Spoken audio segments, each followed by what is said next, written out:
Señor, habla a cada corazón y a cada vida, y que a través de la luz de tu palabra podamos comprender los propósitos eternos que tienes para cada uno de nosotros. En el nombre poderoso de Jesús te lo pedimos y todos decimos amén. Tome su lugar, por favor. Bendito sea Dios. El tema que le quiero compartir es las 4 funciones de la iglesia. Amén. Y leíamos esta cita en San Mateo, donde Jesús cuestiona, les pregunta a sus seguidores, a sus discípulos, y la pregunta es directa y les dice: ¿quién dice la gente que soy yo? Los discípulos le empiezan a contestar al Señor Jesús y le dicen: algunos dicen que eres el profeta Elías, otros dicen que eres el profeta Jeremías, algunos otros creen que eres Juan el Bautista que resucitó. Y de repente Jesús confronta a sus discípulos y les pregunta cara a cara, directamente a ellos, les pregunta: ¿y ustedes qué piensan? ¿Ustedes quién dicen que soy yo? Y de repente uno de ellos, ¿verdad? Su nombre era Simón, hijo de Jonás. Le habían puesto por apodo Pedro. Ese apodo se lo había dado el Señor Jesús a este hombre. Pedro se pone de pie y hace una declaración poderosa. Y él dice: Señor, tú eres el Cristo, el Hijo del Dios viviente. Bendito sea el nombre del Señor, amén. ¿Sabe lo que significaba eso? La palabra Cristo significa el ungido. Y cuando Pedro decía: tú eres el Cristo, el Hijo del Dios viviente, estaba haciendo una declaración que Jesús era el ungido del Dios, que Jesús era el Mesías, que Jesús era el Salvador del mundo, amén.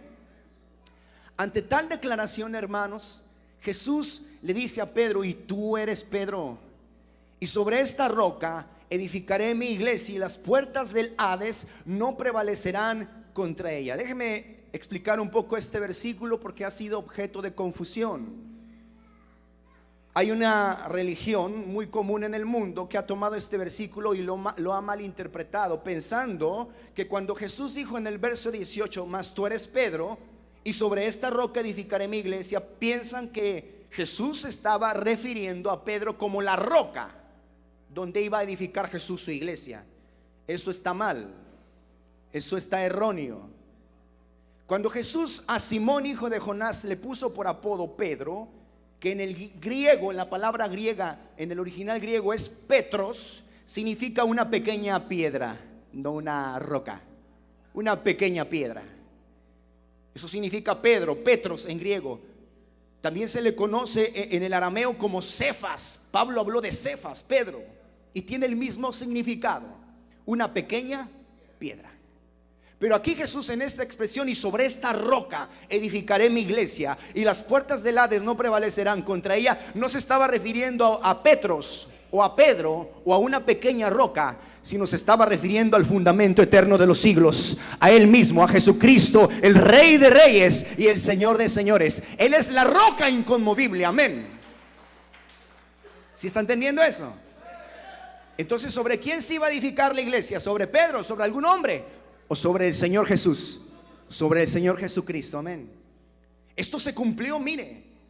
Antes de que Jesús viniera, no existía la iglesia de Cristo. No existía.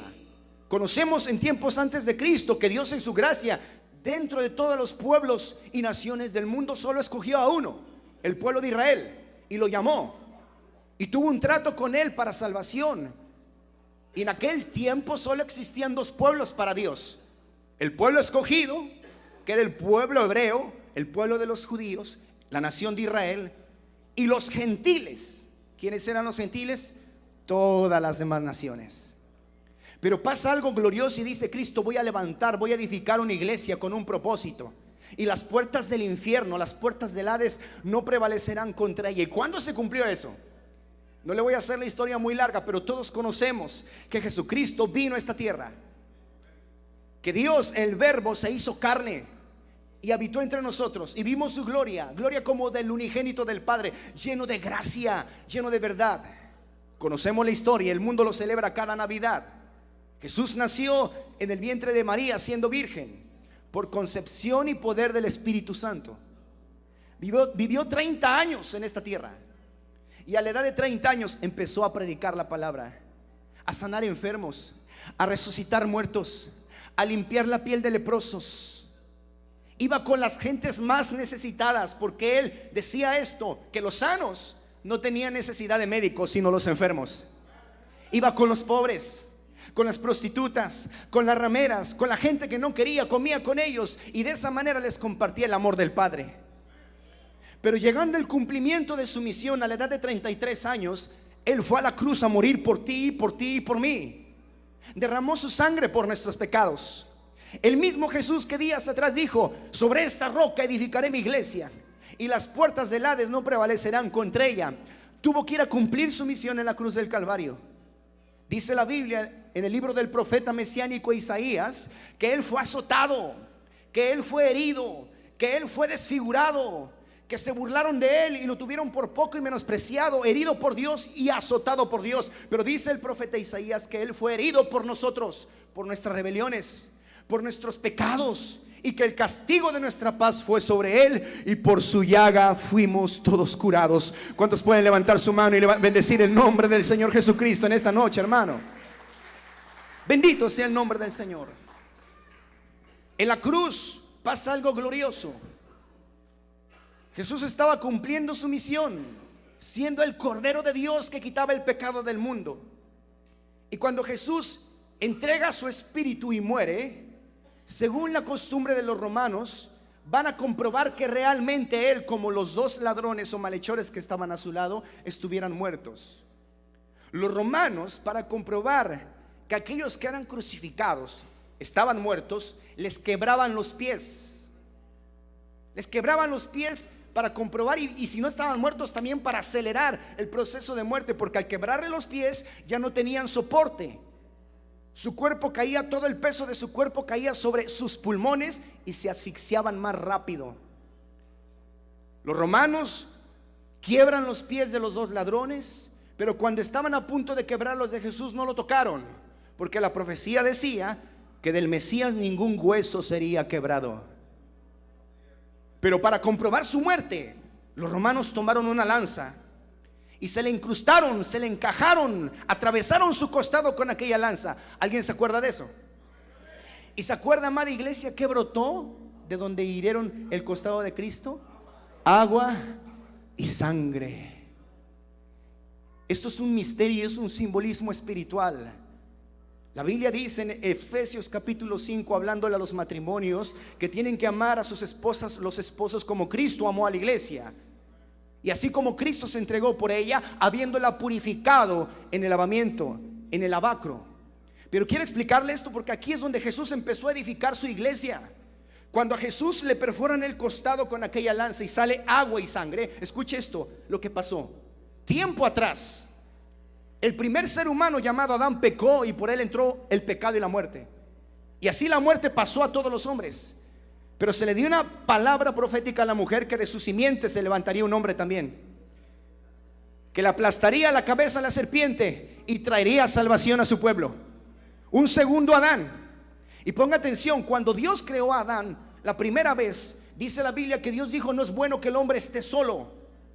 Y según la historia de Génesis, Dios hizo caer a Adán en un sueño bien profundo, ¿verdad? ¿Se acuerda? ¿Y qué hizo Dios en ese momento? Del costado, de la costilla de Adán, ¿qué hizo? La abrió, le sacó una costilla, ¿y qué le formó? Una mujer, una varona. ¿Se acuerda de eso? Conocemos que Adán y Eva pecaron, pero mucho tiempo después, la palabra que Dios les había dado, que de la simiente de la mujer se levantaría otro varón que aplastaría la cabeza de la serpiente y traería salvación, se cumplió. Y miren lo que pasa ahora en la cruz del Calvario, el segundo Adán, que es Cristo, por el cual entró la gracia y el perdón de pecados y la vida eterna. Escuche, el segundo Adán también le es abierto su costado con una lanza romana. Y a partir de ahí no se crea una mujer terrenal, sino empieza el nacimiento de la iglesia de Cristo. Bendito sea el nombre del Señor. Sobre esta roca edificaré mi iglesia, y las puertas del Hades no prevalecerán contra ella. ¿Y cuándo se confirmó el nacimiento de la iglesia? En el día del Pentecostés. Después de que Jesús muere, 3 días después resucitó. No está muerto, su tumba está vacía. Cristo vive. ¿Cuántos creen eso, hermano? Resucitó con poder. Y fíjese lo que pasa. Jesús le dice a sus discípulos: no vayan a ningún lado, vayan al aposento alto hasta que sean revestidos del poder de lo alto. Ellos obedecen y van y se aposentan en un lugar, en un cuarto. Todos estaban buscando a Dios en unidad, orando, cuando de repente dice la Biblia que vino como un estruendo y un viento recio del cielo, y descendió el Espíritu Santo y los bautizó a todos con lenguas de fuego, y aquella casa fue llena de la gloria de Dios. Desde ese momento se confirmó el nacimiento de la iglesia de Cristo. ¿Cuántos son parte de la iglesia de Cristo, hermano? Bendito sea Dios. Todo eso es una introducción para que entienda, por favor. Y luego, ¿qué pasó? Hemos entendido el plan de Jesús. Vino a morir en la cruz para salvarnos de nuestros pecados y edificó una iglesia. Después de eso, ante los ojos de Dios ya no había dos pueblos. ¿Se acuerda que hablábamos de dos pueblos al principio? El pueblo de Israel y los gentiles. Pero después del sacrificio de Cristo nació un nuevo pueblo. ¿Cómo se llama ese pueblo? La iglesia de Cristo. Usted y yo somos parte de ese pueblo. Pero alguien se preguntará: ¿y para qué Cristo edificó la iglesia? ¿Para qué Cristo levantó a la iglesia? ¿Alguien se ha preguntado eso, hermano? ¿Para qué existen las iglesias? ¿Para qué existen lugares como estos? ¿Sabe que Dios en su sabiduría tiene un propósito específico para su iglesia? Y por eso yo hoy, en el nombre del Señor, quiero compartirle este tema. Ayúdeme una vez más a repetirlo: las 4 funciones de la iglesia. ¿Y cuáles son esas 4 funciones de la iglesia? Ayúdeme a repetirlas. Número 1, la adoración. Número 2, la comunión. Número 3, dígalo conmigo, la nutrición. Y número 4, la evangelización. Estas son las 4 funciones, 4 propósitos por los cuales Jesús levantó y edificó a su iglesia. No vaya usted a equivocarse que solamente es un lugar de reunión religioso o un centro de lugar donde se considera religioso solamente para pasar el rato. No, eso no es así, hermano. Hemos entendido que nuestra relación con Dios va más allá de una religión, es comunión con Dios, amén. Es una amistad con Dios. ¿En qué consisten estas 4 funciones? Hablábamos de la adoración, hablábamos de la comunión, hablamos de la nutrición y de la evangelización. Déjeme tomar algunos minutos para hoy explicarle cada una de estas funciones que son de suma importancia. Número 1, la adoración. Por favor, busque conmigo el libro de Hechos, capítulo 2. Hechos capítulo 2, versículos 46 y 47.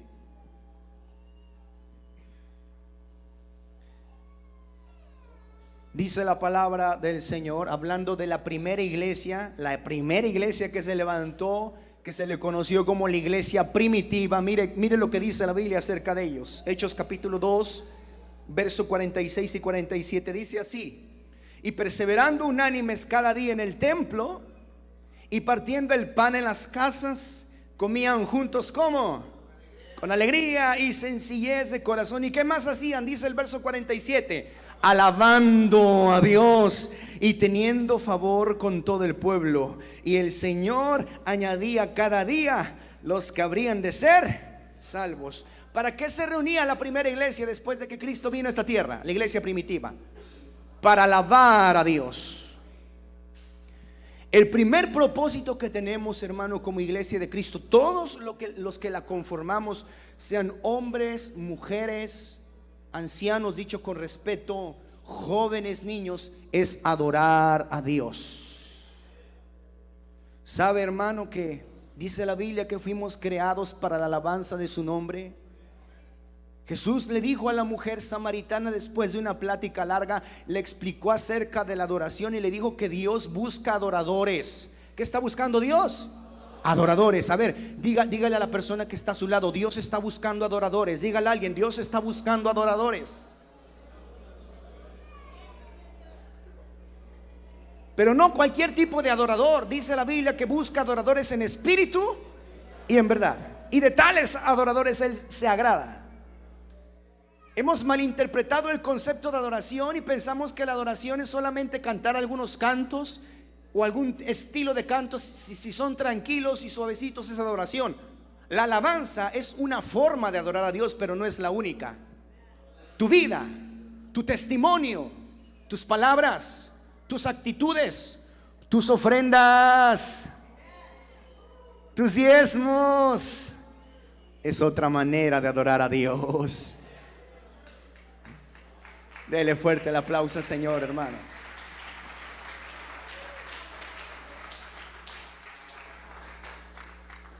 Si usted entiende que este es uno de los principales propósitos del por qué Jesús edificó su iglesia, usted cada día que venga a la iglesia vendría con una actitud de adorador. No esperaría que empiece la música, porque la Biblia dice en el Salmo 100: cantad alegres a Dios, habitantes de toda la tierra. Venir ante su presencia con regocijo, reconocerlo, ¿verdad? Pero también ese salmo dice que podemos entrar por sus puertas ya. Desde que usted entra por las puertas, ¿cómo tiene que entrar? Adorando con acción de gracias.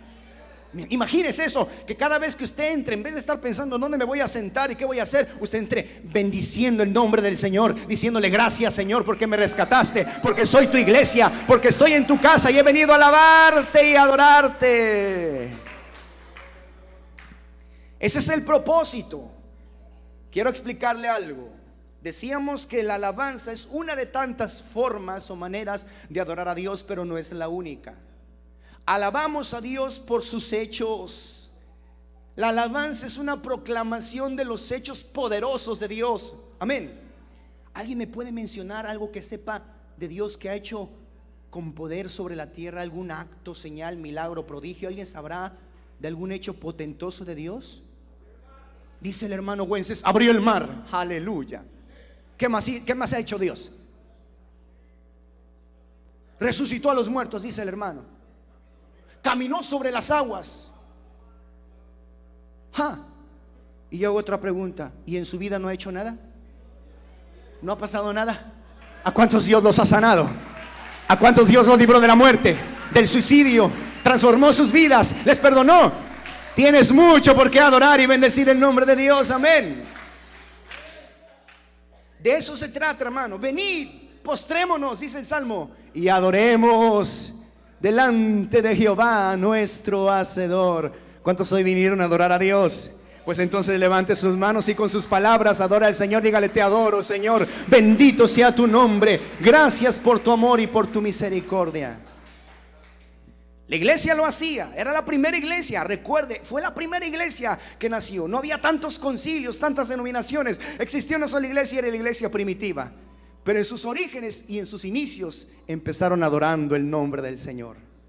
Sin importar que pasaran por problemas y dificultades, en la cárcel adoraban a Dios. Escondidos en las catacumbas porque no había libertad de culto, adoraban a Dios. Y aún viendo a la muerte en los anfiteatros romanos, donde el imperio los castigaba por ser cristianos, los quemaban vivos, los devoraban leones, aún ahí también adoraban el nombre del Señor. Bendito sea Dios. ¿Cuál es la primera función de la iglesia, hermanos, hermanas? La adoración. Y yo quiero hacer, antes de pasar al segundo énfasis en esto, ¿se da cuenta hacia dónde está la flecha? ¿Hacia dónde está la flecha, hermanos? ¿Por qué? Porque el único que es digno de toda adoración es nuestro Dios. Nadie más, nada más. Solo a Dios adoraremos y solo a Dios serviremos. Amén. Bendito sea el nombre de Dios. Segunda función, repítala en voz alta conmigo, sin pena: la comunión. Que se escuche. La comunión. Por favor, busquen su Biblia, el libro de los Hechos, capítulo 2, versículo 42. Hechos de los Apóstoles, capítulo 2, versículo 42.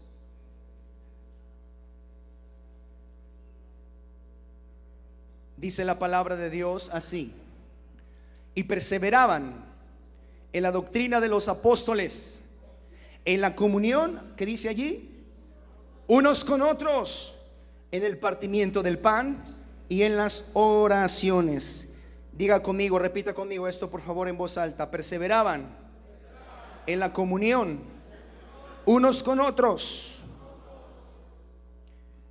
Esta segunda función, hermanos, que es la comunión, la flecha no está hacia arriba. No vaya usted a pensar que hablamos de la comunión del cristiano con Dios. Eso se da a través de la adoración. Cuando tú adoras, tienes una comunión con Dios. Pero esta segunda función, note usted bien que la flecha hacia dónde está. ¿Hacia adentro de qué? De la iglesia. ¿Qué significa eso? Que la comunión de la cual aquí estamos hablando se tiene que dar entre cada uno de nosotros, sin importar que seamos diferentes en nuestros pensamientos y caracteres. Somos un cuerpo en Cristo, lavados con la misma sangre, y somos familia en la fe. Amén. Esto es bien importante, hermano, porque es una de las cosas que más Satanás ataca. La unidad es una de las cosas que más Satanás ataca dentro de la iglesia, trayendo división, críticas, murmuración, prejuicios. Yo sé que este punto ya nos va a empezar a incomodar. Jesús enseñó algo y dijo: un reino dividido no subsiste. Y mire con qué lo ejemplificó: con el diablo y sus ángeles, que Dios lo reprenda. Pero Satanás, siendo el mismo Satanás, tiene más comunión con sus demonios que nosotros, que hemos sido lavados con la sangre del Cordero. Usted no va a ver a Satanás enojándose con alguno de sus demonios y dejándose de hablar por meses. No. Usted no va a ver a ningún demonio con otro demonio odiándose, aborreciéndose. No. A pesar de ser demonios, trabajan juntos para destruir a la humanidad y para hacerle la guerra al pueblo santo de Dios. Pero usted sí va a ver dentro de las iglesias mucha división, mucha contienda, gente que no entiende el principio de la unidad.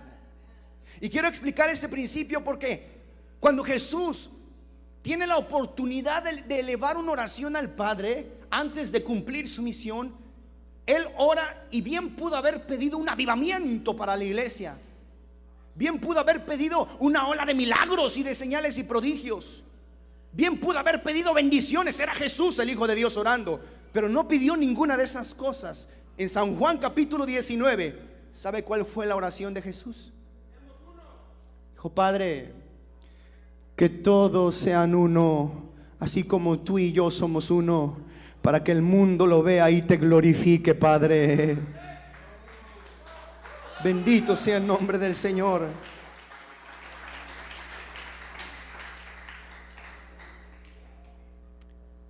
Yo quiero hoy sembrar esta palabra en tu corazón y que entiendas esa oración que Jesús hizo, y que entiendas que cuando venimos a la iglesia no solamente venimos a adorar al Señor, sino también venimos a tener comunión los unos con los otros.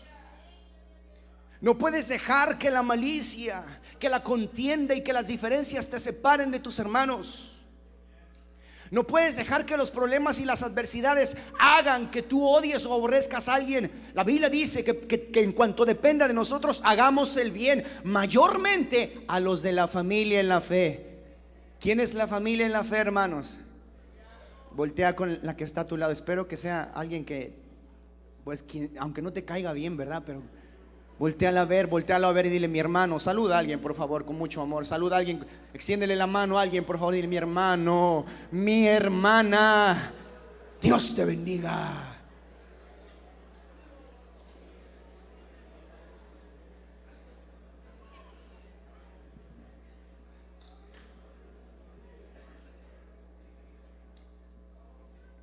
Una de las cosas con las que más batallamos los pastores, hermano, es con esos problemas.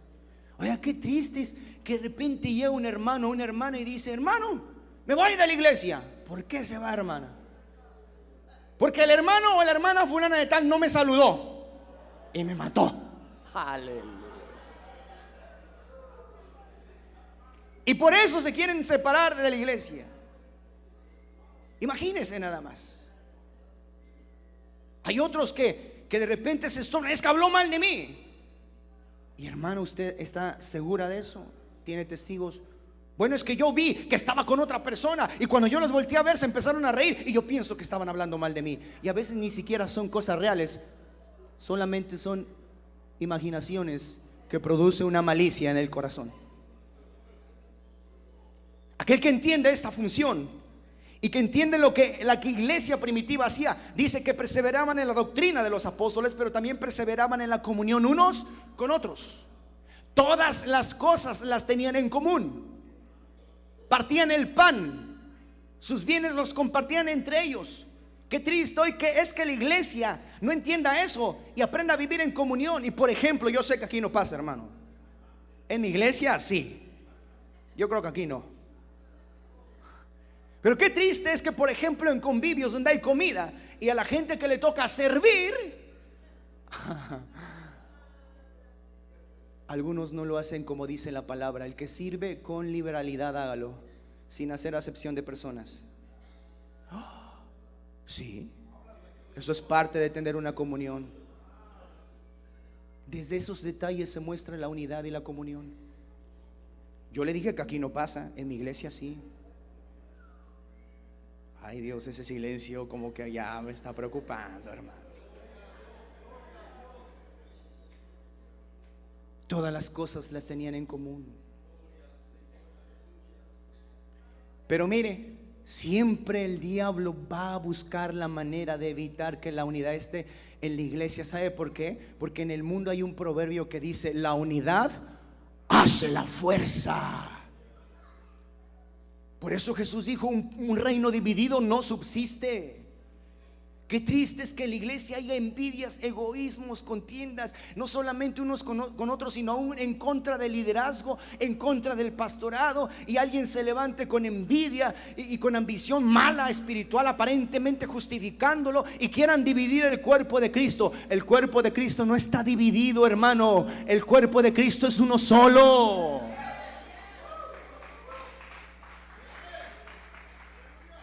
En el tiempo de Pablo, después de que pasaron los años, como que la comunión se perdió, como que esta función se perdió. Y miren lo que pasa, por favor, lea conmigo Primera de Corintios, primera carta a los Corintios, capítulo 11.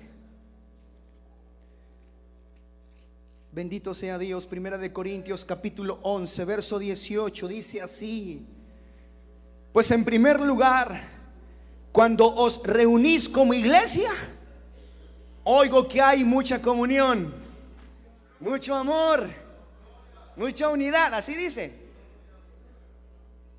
Esta carta fue escrita a la iglesia ¿de dónde? De los Corintios. Pero si le escribieran una carta parecida a la iglesia de Winton, ¿cómo diría la carta? ¡Ay Dios! Si la carta fuera dirigida a la iglesia de Winton, ¿cómo diría la carta? En primer lugar, cuando reunís como iglesia, oigo que... Mire lo que pasó en la iglesia de los Corintios. Dice: cuando os reunís como iglesia, oigo que hay entre vosotros divisiones. Y mire, hermanos, el pastor conoce a sus ovejas.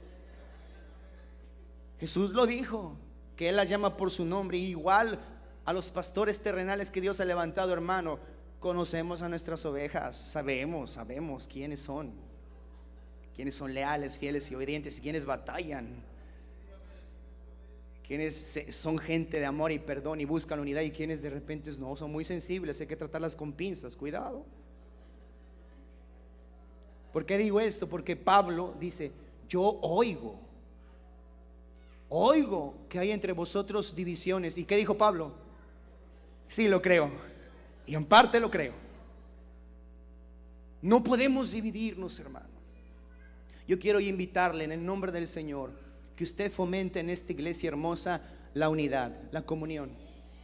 Qué bonito es cuando hay comunión, hermano. El Salmo 133 lo declara. Miren cuán bueno y cuán delicioso es que cuando los hermanos habitan, ¿cómo? En armonía. ¿Por qué? Porque es allí donde Dios envía bendición y vida eterna. Bendito sea el nombre de Dios. Yo quiero hoy animarle a que tenga comunión con su hermano, con su hermana, y que en cada oportunidad que Dios le dé, haga el bien a la familia en la fe. Y si usted por alguna razón, sea quien sea, ha tenido diferencias con algún hermano en la fe, ha tenido diferencias con alguna hermana, ármese de valor este día y reconcíliese. Haga a un lado los problemas, haga a un lado los rencores y únase en comunión. Voy a dejar este punto diciéndole esto que yo le decía a mis jóvenes en la iglesia. Cuando Dios me empezó a levantar, primero me levantó como pastor de jóvenes. Y una de las cosas que yo les enseñaba a los jóvenes de la iglesia acerca de la amistad y de la comunión era esto. Yo les decía: muchachos, sus mejores amigos no tienen que ser inconversos. Sus mejores amigos deberían de ser cristianos. Me da mucha tristeza, hermano, hermana, cuando escucho a un creyente, sea hombre o mujer, decir: ay no, vieran de ver cómo me llevo con mi compadre allá en el mundo de cuartas. Yo lo quiero, es mi compadre. Pero ese mismo dice: aquel hermano que se sienta por allá, o aquella hermana que se sienta por allá, me cae bien gorda, me cae mal.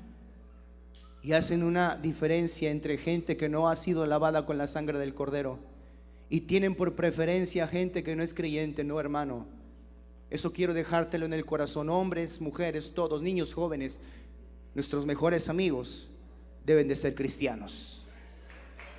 Deben de ser cristianos.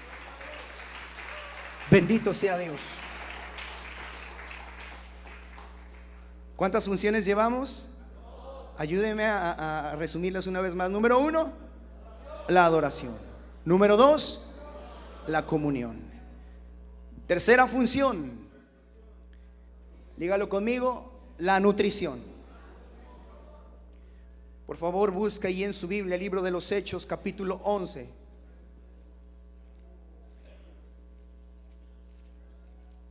Hechos capítulo 11, versículo 26.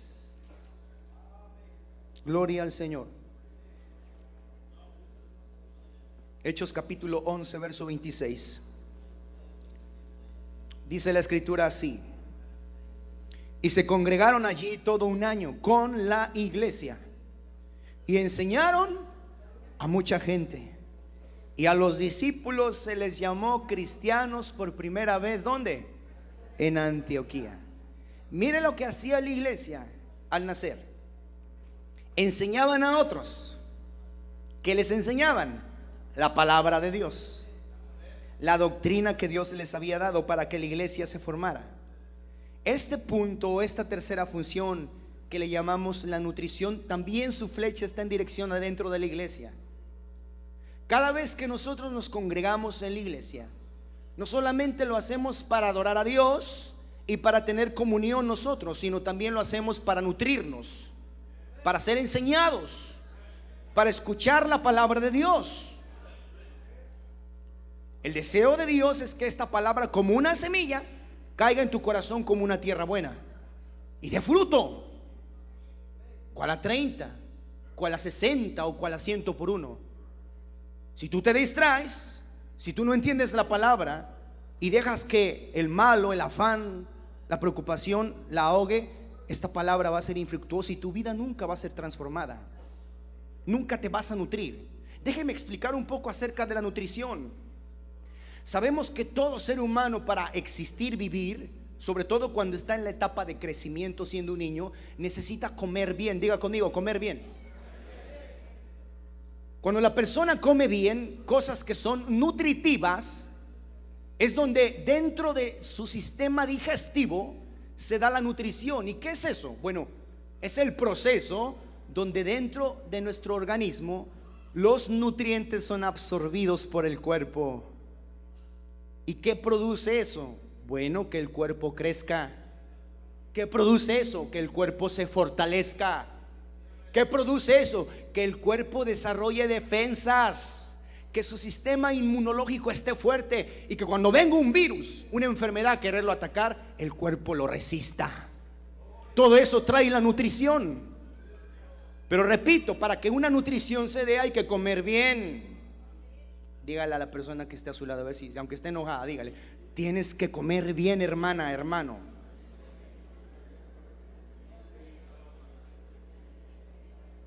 Gloria a Dios. Bueno, solo dígale eso. Ya lo demás de la plática le invito a un café después del culto, hermano, y platica con él. ¿Qué significa que tenemos que comer bien? Mire, hermano, en el mundo, en lo físico, hay comida de todo. Hay comida nutritiva muy buena. También hay comida que le llamamos en un concepto comida chatarra. Oh.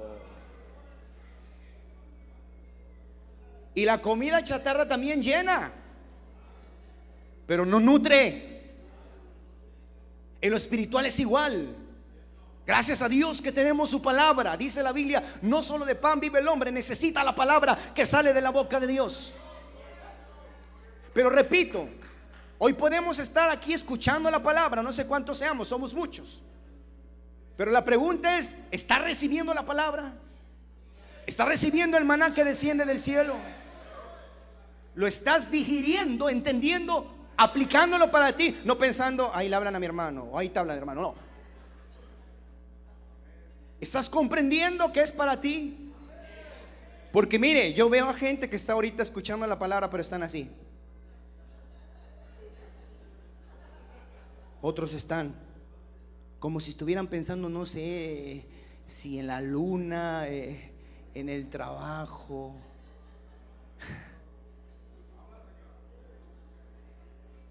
Sabe que desde la atención que ponemos a la palabra de Dios, el cuidado de escucharla, ya es una actitud de quererla aprovechar, de quererla digerir.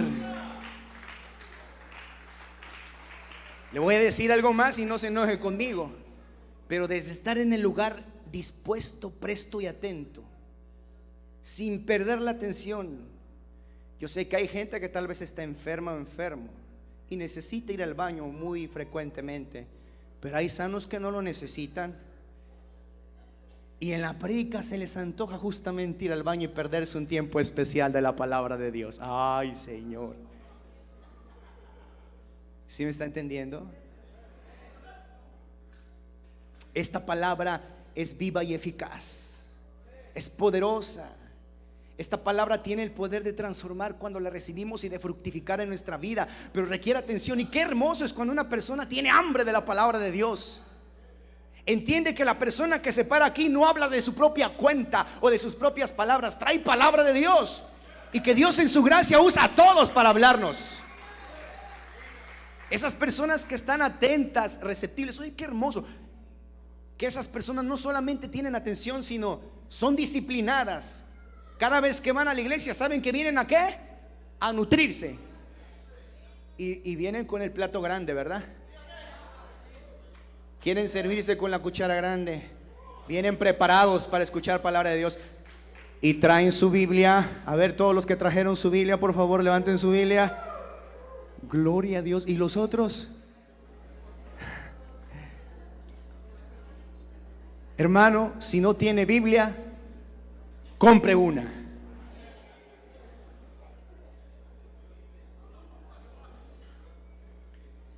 Yo sé que aquí la economía es mucho mejor. Los trabajos son mejores pagados que en México. Pero en mi iglesia me he encontrado mucho con el pretexto cuando le decimos a la iglesia que tenga Biblia, sean niños, jóvenes o adultos, dicen, ay hermano, es que está bien cara. Mira, de ver, ya fui, pregunté, quería una así bonita de piel, y le pregunté a la de la librería, ¿cuánto vale?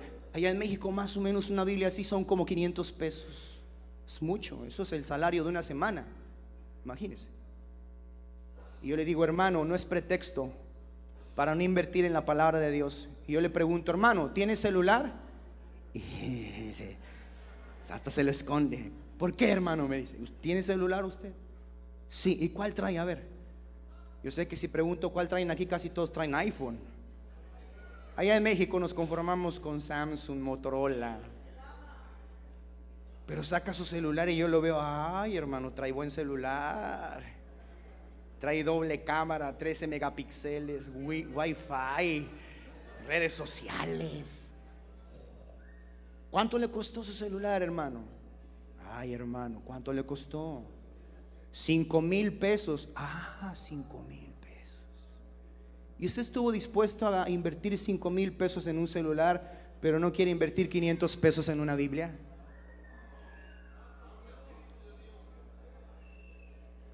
Esta Biblia, hermano, yo llevo años con ella. Empecé a predicar desde siendo un niño. Yo era un niño de 8 o 9 años. Las hermanas ya grandes de edad de mi iglesia siempre se ríen con esta anécdota porque yo, ahora usted me ve alto, mido 1,80, pero antes de entrar a la universidad era muy chaparrito, muy chiquito.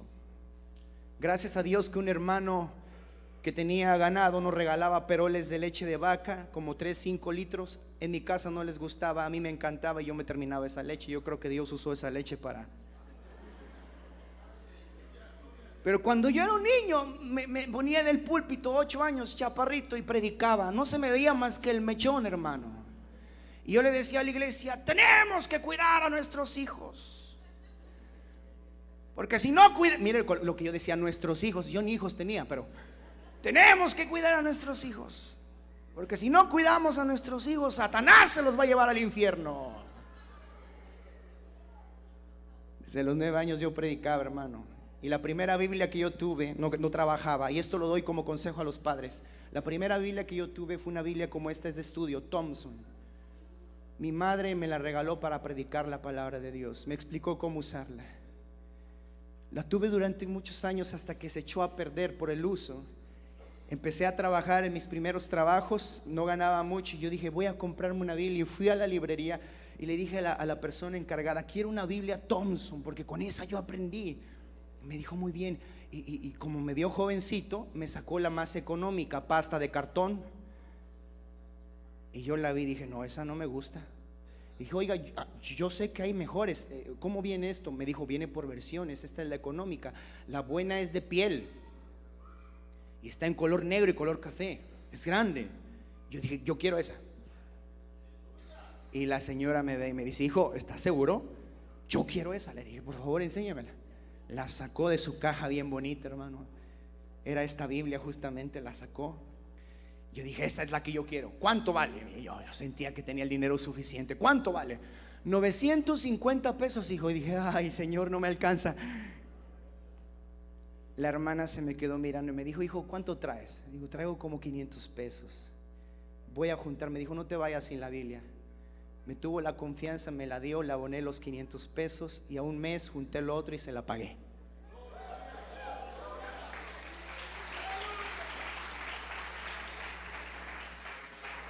¿Sabe qué pasó? Con sinceridad, yo estaba bien orgulloso. Tenía mi Biblia de estudio Thompson de piel. Me la había comprado con mi dinero, pero de vez en cuando se me olvidaba y se quedaba arrumbada por allí. Pero cuando la veía me dolía porque decía: tengo que leerla porque me costó casi 1,000 pesos. Si usted se le olvida leer Biblia, yo le aconsejo: compre una cara para que cuando la vea se acuerde. Tenemos que nutrirnos. Mire lo que decía esta cita, no la traigo en la pantalla, pero usted trae Biblia, búsquela por favor. En primera carta del apóstol Pablo a Timoteo, primera de Timoteo. Primera de Timoteo capítulo 4, versículo 6. Primera de Timoteo 4, verso 6. Dice la palabra: si esto enseñas a los hermanos, serás buen ministro de Jesucristo. Y no, escuche bien y lea con lo que sigue con mucha atención. Dice: nutrido, mire la palabra, nutrido con las palabras de la fe y de la buena doctrina que has seguido. ¿Qué nutre al creyente? ¿Qué nutre a la iglesia? Las palabras de fe, la palabra de Dios. No solo de pan vive el hombre. A mí me da gusto cuando alguien lleva su Biblia a la iglesia, tiene su Biblia, procura tenerla. Y más admiro a la gente que no solamente trae su Biblia a la iglesia para abrirla en la predicación. Yo quiero decirle algo: qué bendición estas pantallas, hermano. Nosotros estamos sorprendidos de ver la bendición que Dios les ha dado. Qué hermoso han arreglado la iglesia. Que Dios los bendiga. Los felicitamos, hermano. La casa de Dios siempre tiene que estar así, porque es casa de Dios, hermosa. Ahora tienen 3 pantallas. Pero quiero decirle algo: no se acostumbre a que porque los versículos salen aquí, usted diga: no necesito llevar mi Biblia, de todas formas ponen los textos en las pantallas. No, hermano. Nunca olvide su arma en su casa, tráigala. Yo admiro a la gente que trae su Biblia, pero también admiro a la gente que tiene hambre de la palabra de Dios y no solo trae Biblia, trae un cuaderno. y en el cuaderno anotan la predicación. Y sí la están escuchando al momento, pero la anotan tal vez para llevarse a la casa y repasarla, entenderla y digerirla, nutrirse con la palabra de Dios. No desaproveche esa oportunidad, amén. Vamos a pasar a la cuarta función. La cuarta función es, ayúdeme por favor a repetirlo fuerte, la evangelización. A diferencia de las otras tres funciones, que eran la adoración, la comunión y la nutrición, usted va a ver que la evangelización, ¿para dónde está la flecha? Para afuera. Para afuera. Usted y yo hemos sido llamados por Dios para predicar la palabra. No solamente es responsabilidad del pastorado, no es la responsabilidad solamente de alguien que tenga un ministerio. Esta responsabilidad, esta función es para toda la iglesia. Niños tienen que predicar la palabra, jóvenes deben predicar la palabra, adultos tienen que compartir el mensaje de salvación. Eso es evangelizar. ¿Qué es el evangelio? Miren, el evangelio, la palabra evangelio significa buenas noticias, buenas nuevas. El mundo está lleno de malas noticias. Necesitan el evangelio de Cristo, las buenas nuevas de salvación. Lo necesita escuchar el mundo.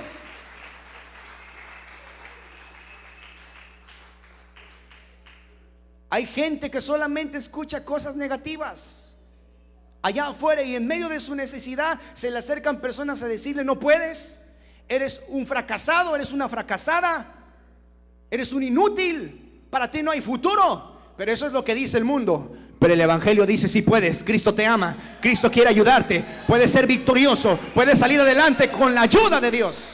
Sí se puede. Si pudiéramos resumir con algunas frases qué es el evangelio, déjeme hacerlo de esta manera. El evangelio número 1 dice: Cristo salva, solo en Cristo hay salvación. El evangelio también dice: Cristo sana, porque en la cruz llevó nuestras dolencias y para él no hay cosa difícil ni imposible. El evangelio dice: Cristo bautiza, bautiza con su Santo Espíritu. Juan dijo: detrás de mí viene uno al cual no soy digno ni siquiera de desatarle el calzado de los pies. Ese os bautizará con Espíritu Santo y fuego. Pero también el evangelio dice: Cristo viene otra vez. Cristo viene otra vez. ¿Cuántos estamos listos, hermano? Ahí ya nos quedamos más. Ya no hubo tanto aplauso. Tengo que decirle esto porque creo que es de Dios. El día de ayer que veníamos a la iglesia, una hermana, un miembro, no se puede decir miembro, es miembro mujer de esta iglesia, me decía: hermano, tuve una revelación. Soñé que una trompeta sonaba, con mi familia tratábamos de huir, venía una inundación, venía fuego, y de repente yo miraba que del fuego salían unas palomas que volaban al cielo, y de repente las palomas como que se desvanecían y caían a la tierra papeles con números o direcciones. Yo cuando escuchaba su revelación le decía a la hermana: hermana, es un sueño profético. Dios le está revelando que Cristo viene ya. El Señor está hablando a la tierra, hermanos, a muchas personas en diferentes iglesias, que antes de su venida viene un tiempo de juicio sobre la tierra. Inundación, erupciones de volcanes, terremotos, pestes. Mire, usted lo sabe aquí con el famoso coronavirus. Esos son señales de que Cristo viene ya.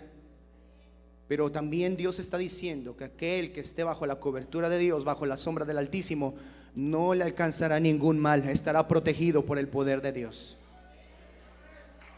Gloria a Dios, gloria a Dios.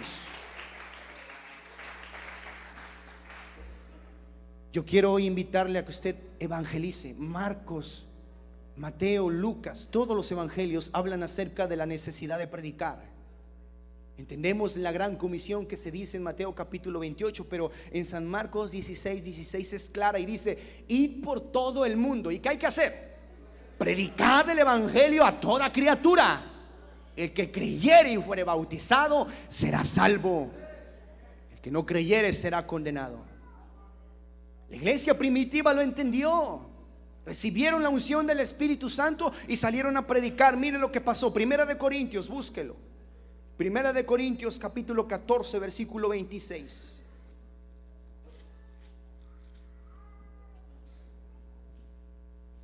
Dice la escritura así.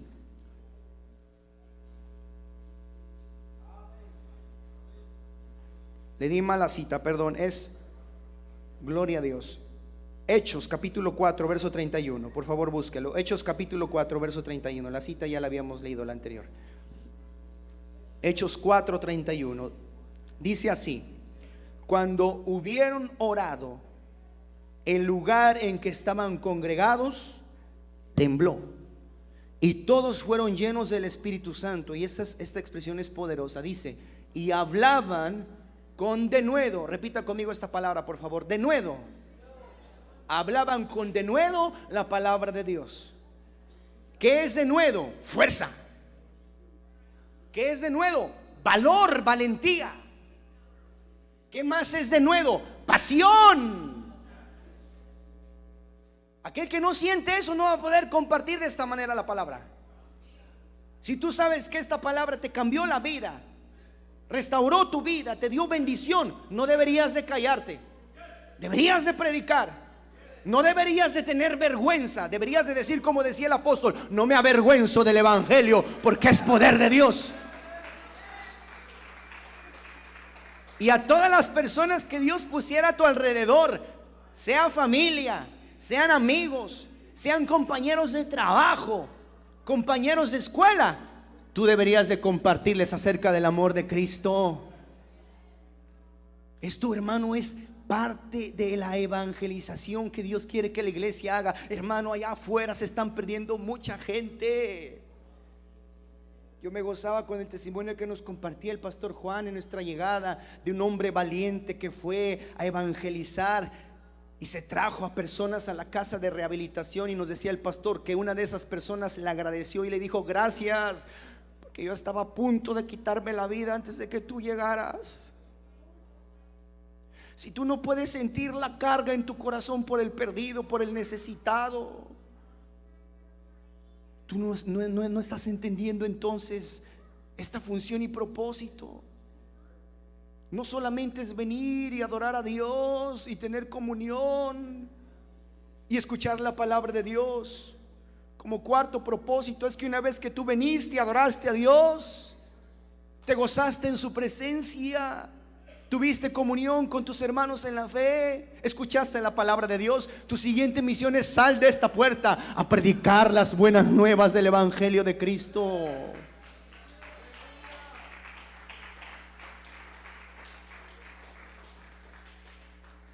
¿Cómo pues creerán, dice el apóstol Pablo, Romanos capítulo 10, si no hay quien les predique? La mies es mucha, pero los obreros son pocos. Alguien dirá: hermano, es que yo sí quiero compartir la palabra de Dios, pero yo no sé tantos versículos. Yo no tengo buena memoria y yo quisiera hablarles de la Biblia, pero no me he aprendido mucho. Déjeme decirle algo: para evangelizar no se necesita saber muchos versículos. Para evangelizar no se necesita conocer mucho la Biblia. Para evangelizar se necesita solamente conocer a Jesús. Y tal vez tú no sabrás mucho de la Biblia, pero tú eres un testimonio. Tú tienes una historia que contar. Tú tienes un testimonio que proclamar de las obras que Dios ha hecho en tu vida.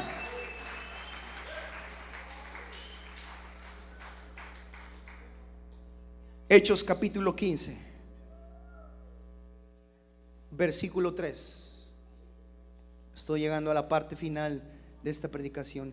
Hechos capítulo 15, versículo 3.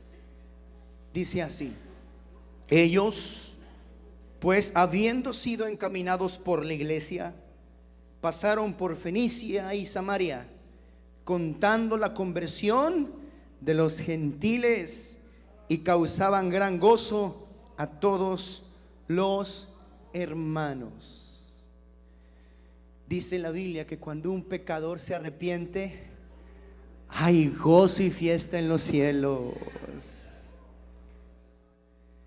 Yo hoy le pido a Dios que a través de su Espíritu Santo toque nuestro corazón y nos haga sentir la carga. Me atrevo a contar esto porque cuando la hermana me platicaba, yo veía la preocupación y me decía: mi familia, hermano. Yo creo que no debe de ser una sola preocupación de la hermana, debe ser una preocupación de todos. Dios te alcanzó a ti, Dios me alcanzó a mí, pero toda tu familia es salva. Tus hijos son salvos, tu esposa es salva, tu esposo es salvo, tus primos, tus abuelos, tus hermanos. Tú tienes que trabajar, interceder, hablar, proclamar la palabra de Dios. El tiempo se está terminando, hermano, y vienen cosas muy difíciles. Es ahora más que nunca, en medio de la oscuridad, que usted y yo nos levantemos como luminarias, y a través de la luz de Cristo, esa luz que recibimos cuando nos llamó de las tinieblas a su luz admirable, alumbremos a la humanidad y le mostremos que hay un camino de salvación. Ese camino es Jesús, el Hijo de Dios. Es Jesús, el Hijo de Dios.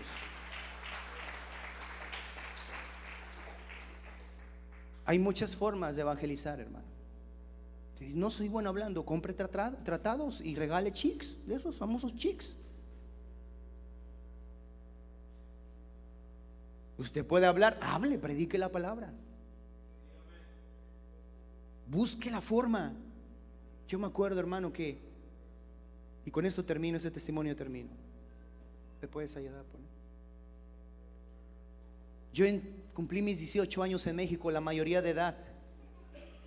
Y en México es obligatorio hacer el servicio militar. Después de que uno cumple los 18 años en su ciudad, va a la alcaldía y te anotas, te registras y hacen un sorteo. Algunos jóvenes en el sorteo les sale la oportunidad de no hacerlo y les liberan el servicio militar y les dan su cartilla militar. A otros que les toca la suerte, si se puede decir así, tienen que hacer su servicio militar. Yo fui, llegué al sorteo, yo pensaba, pues soy hijo de Dios, no me va a tocar, Dios me va a librar, pero me tocó. Salió la bolita negra, eran bolitas rojas y negras. Me preparé, hermano, tenía que comprarme mi uniforme, mi camisa blanca con los logos del servicio militar, mi gorra roja, allá es en México, pantalón de mezclilla. Y todos los fines de semana tempranito nos reuníamos en un lugar. Los soldados nos capacitaban, marchábamos y después nos llevaban a salones a dar clases a gente que no sabía leer, a hacer trabajo social. Y en ese salón se juntaban muchas personas. Y yo decía, esta oportunidad es maravillosa. Estaba aprendiendo la disciplina militar, que es muy buena. Como hombre te ayuda a entender. No te dejaban andar sucio de la cara. Si llegabas mal rasurado ahí con pinzas, te arrancaban los pelos y eso dolía horrible. Te enseñaban a hablar con respeto. Pero cuando yo llegaba al salón y veía a esa gente, yo decía, esa es una oportunidad tan bonita, porque esta gente no conoce a Cristo. Veía gente de la tercera edad que le dábamos clases para enseñarlos a leer, jovencitos también que no tenían recursos y no habían ido a la escuela y les ayudábamos. Y los mismos compañeros. Y un día dije, yo les voy a hablar de Cristo. Y de repente, cuando una persona se puso enfrente de mí, yo quise hablarle, pero no pude. Me dio pena, me cohibí, me fui, me sentí muy mal. Y ¿cómo es posible que yo no he podido hacer esto? Dije, Señor, dame valor, ayúdame. Y se me ocurrió algo y dije, bueno, si tal vez ahorita no tengo el valor suficiente, algo tengo que hacer. Los compañeros que yo tenía del servicio militar eran bien mal hablados, eran jovencitos de 18 años. Usted sabe cómo son los jóvenes mundanos a esa edad. Mal hablados, léperos, pelados. Yo me fui a la librería y le dije, hermana, ¿no vende usted tratados? Me dijo, tengo los chicks. Y dije, oiga, yo quiero, pero no necesito uno, yo quiero muchos. Y quiero de diferentes historias. Véndame todo lo que tiene si es posible. Era una librería pequeña. Me los dio, yo lo preparé en mi mochila y me fui el siguiente sábado a mi servicio militar. Y dije, no tengo el valor, pero algo voy a hacer. Yo sacaba mis chicks y los leía yo de esta manera, para que la gente viera la portada, mis compañeros jóvenes vieran la portada. Y yo interesado, lee. Y de repente no falta uno que me decía, ¿qué lees? Este cuentito, les decía. Oye, se ve bonito. Sí, mira, tiene muñequitos. Oye, ¿y de qué habla? Pues de muchas cosas, son diferentes. Miren, le sacaba mi colección. Oye, ¿me prestas uno? Con gusto, léelo. Y de repente se corría la voz: oye, que tú tienes cuentitos, nos prestas otro. Aquí hay más, agarren los que quieran. Y ellos empezaban a leer. Después de leer el mensaje que tienen estos tratados tan hermosos, llegaban y me decían: Dani, ten, gracias. Y yo le decía: no, no me lo regreses, es tuyo, llévatelo. ¿Sabe lo que pasó, hermano?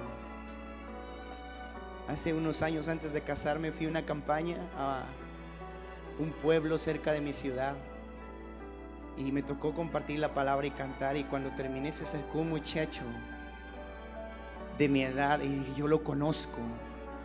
Y se acercó y me dijo: ¿te acuerdas de mí? Y le dije: creo que sí, pero no recuerdo bien, ayúdame. Me dijo: tú y yo hicimos el servicio militar. Yo era el grosero del grupo, el que se burlaba de todos, pero tú me regalaste un tratado. Y yo estaba escuchándolo y me dice: ¿sabes algo?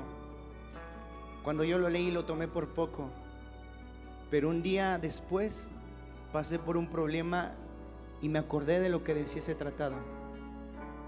Me acerqué a Dios y te quiero saludar y dar las gracias porque soy cristiano. Cristo me cambió, Cristo me salvó. Por eso vine a la campaña. La palabra de Dios es poderosa, hermano. Póngase de pie, por favor.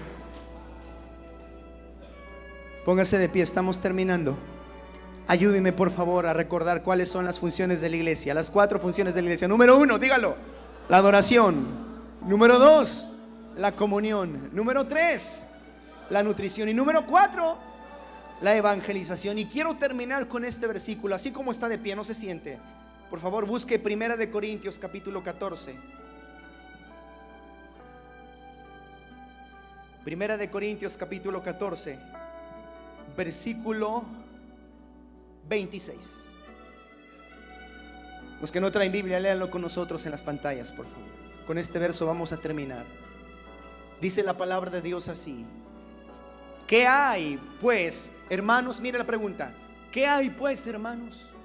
Yo quiero preguntar hoy aquí en la iglesia: ¿qué hay, hermanos, aquí en la iglesia de Winton? ¿Qué hay? Porque hoy yo me gocé, hermano.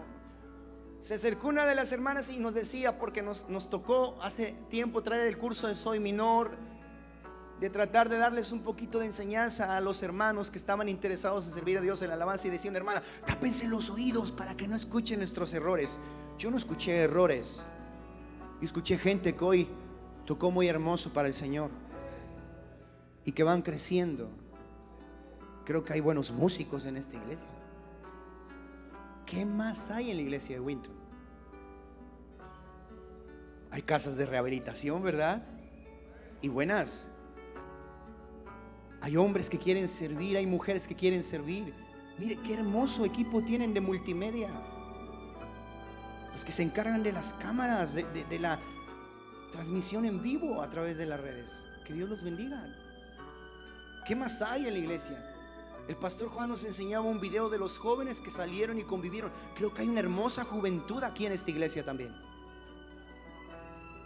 Hay maestras de niños. ¿Qué hay en esta iglesia? Ahora sí, lea conmigo, por favor. Dice: ¿qué hay pues, hermanos?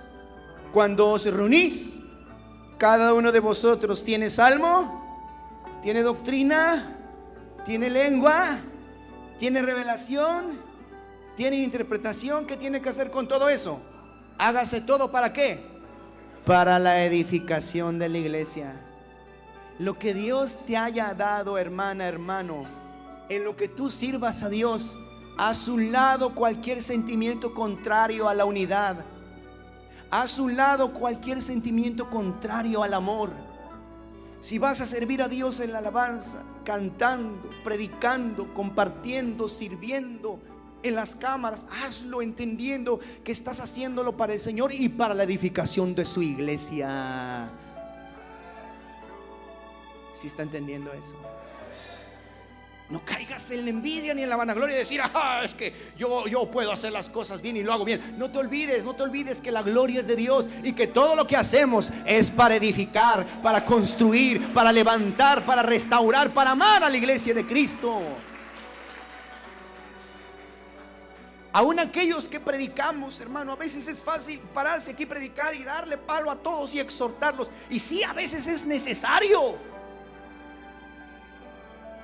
Pero no nos olvidemos a quién le estamos predicando: a la iglesia de Cristo. Si Dios nos da un mensaje, hablémoslo con autoridad, creyendo que es Dios. Y usted, iglesia, entendió que hay que nutrirse. Pero recuerde, todo tiene que ser, ¿para qué? Para la edificación de la iglesia, porque es la iglesia de Cristo. Quiero invitarle a orar. Si usted quiere venir al altar, hágalo. El altar está abierto. Quiere hacerlo en su lugar, como el Espíritu Santo le haga sentir. Oremos en esta noche. Padre, te damos gracias, Señor. Somos bendecidos porque tú nos has llamado, Señor, conforme a tus propósitos. Que los que antes no eran pueblo, Señor, y no teníamos derecho a tus bendiciones y a tus promesas, gracias sean dadas a nuestro Señor Jesucristo, que por Él y por medio de Él ahora somos pueblo. Los que antes no teníamos derecho a la salvación, a la gracia, ahora somos ese olivo que ha sido injertado en el olivo silvestre también, Señor. Y tú nos has llamado, Padre. No es casualidad, porque cuando algo es tuyo permanece y no se desvanece. Y yo creo firmemente que esta iglesia que has plantado en esta ciudad, en Winton, es tu obra, es tu iglesia, Señor. Porque a pesar de las luchas, porque a pesar de las pruebas, tú has mantenido con tu brazo de poder esta iglesia, la has sostenido, y esta iglesia sigue en pie, Señor. Te doy gracias por los pastores de esta casa, Señor, porque escucharon tu llamado y a pesar de lo difícil han sabido pagar el precio. Bendice la vida de tu hijo Juan, de tu siervo Juan, de tu hija Trini, Señor, de su familia. Bendice a cada familia de esta iglesia, Señor. Bendice a los varones, Padre. Bendice a las casas de rehabilitación, Señor. Bendice los hogares, el trabajo, Padre, que tú has puesto en las manos de cada uno. No solamente en el altar, sino en toda la labor que se hace en esta iglesia. Bendíceles, Dios mío. Tu palabra dice que nada de lo que se hace para tu obra es en vano. Todo tiene su recompensa.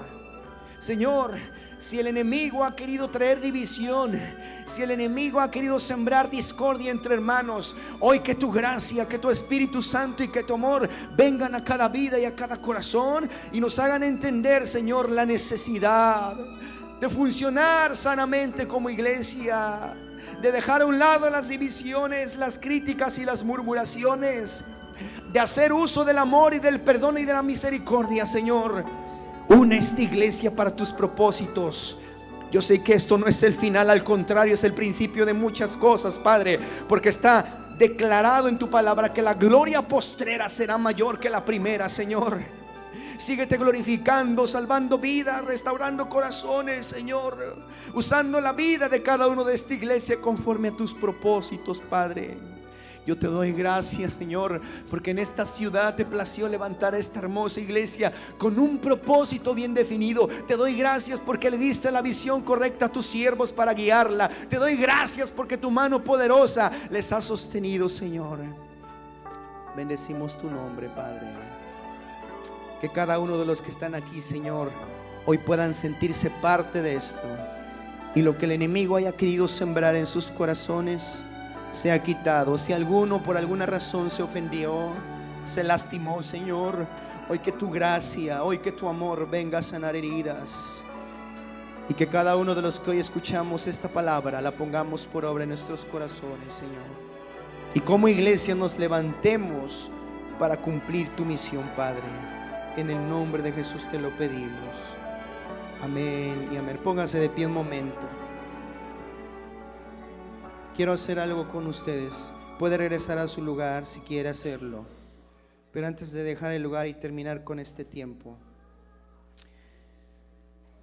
yo quiero que usted hoy le dé un abrazo muy fraternal, con mucho respeto a su hermano y a su hermana. Si usted tiene una mujer a su lado, hermana, abraza a su hermana. Varón, busca un varón, abrázalo. Dile, hermano, vamos a unirnos, somos la iglesia de Cristo. Si por alguna razón en este tiempo te estorbaste, te lastimaste con alguien y la persona está aquí, puedes hoy ir con ella y reconciliarte, decirle, hermana, hermano, perdóname, pensé mal de ti, no te entendí, perdóname, te maljuzgué. Es de valientes pedir perdón, hermano, y es de misericordiosos amar y perdonar. Si ahí en la casa de rehabilitación no te llevas bien con alguien, hoy agarra valor, abrázalo, dile, hermano, amigo, vamos a unirnos, vamos a salir adelante en el nombre del Señor, vamos a trabajar juntos, somos la iglesia de Cristo. Abrace personas hoy en el amor de Dios. Esa fue la oración de Cristo, que todos sean uno, Padre, así como tú y yo somos uno. Padre, una a tu pueblo, una a tu pueblo, una a tu pueblo, Señor. Ayúdanos, Padre.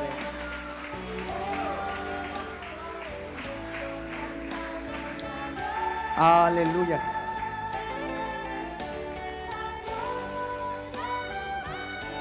Sé que tomaría mucho tiempo pedirles que abracen también a sus pastores, pero si 3, 4 personas de corazón sincero y mucho amor pueden dar un abrazo a la pastora y decirle, pastora, gracias, somos la iglesia de Cristo.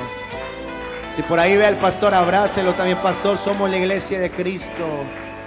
Nos vamos a esforzar, vamos a trabajar juntos, vamos a seguir adelante en el nombre del Señor. Amén. Gracias, Padre, gracias, gracias, Señor. Bendito sea tu nombre. ¿Le parece que terminemos cantando este hermoso canto, unidos? Unidos. Y no sé si usted pueda, con respeto, no se sienta mal. Yo sé que a los hombres a veces nos cuesta más trabajo, pero no sé si usted pueda tomarle la mano a su hermano, como un gesto de hermandad a su hermana. Tómele la mano a alguien, por favor, y cantemos juntos esta alabanza como una oración. Unidos, unidos en tu nombre. Unidos. Ayúdanos, Señor. Te adoramos, Señor. Aleluya. Gracias, Señor, por tu amor. Cántelo con nosotros, todos juntos cantando. Unidos, unidos en su nombre, unidos, unidos, unidos en su nombre, unidos, pues en este mundo paz y amor tendremos, pues en este mundo paz y amor tendremos. Unidos, unidos, siempre unidos, tomados de las manos, iremos por el mundo cantándole a Dios.